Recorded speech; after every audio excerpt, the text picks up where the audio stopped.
ফ্রিজে মরিচ কিনে রাখতে পারি না। আমার মরিচগুলো পচে যায়। রীতিমতো এই জেদ থেকেই ভাবলাম একটা মরিচ গাছ কিনে ফেলি। তো সেই উদ্দেশ্যে আমার ক্লাসের পরে আমি চলে গেছিলাম একটা নার্সারিতে। এটা একদম আমার ভার্সিটির পাশেই।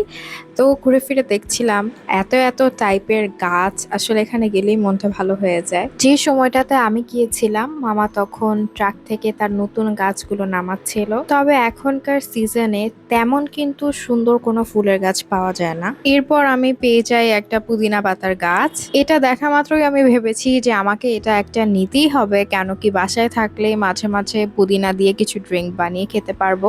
মাশাল্লাহ, এখানে এত রঙের গোলাপ গাছ ছিল। অবশেষে পেয়ে গেছি আমার মরিচ গাছ।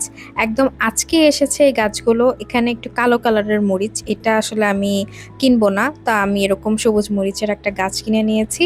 এর সাথে পুদিনা পাতা, একটা ফুলের গাছ, একটা পাতাবাহার গাছ নিয়েছি। তো আমার আগের টব ছিল, আমি সেগুলোই নিয়ে গিয়েছিলাম, মামা আমাকে লাগিয়ে দিয়েছে। তারপর এই তো আমার ব্যালকনিতে আমি সব গাছগুলো লাগিয়ে নিয়েছি সারিতে সারিতে। এখন গাছ থেকে মরিচ ছিঁড়বো আর খাবো।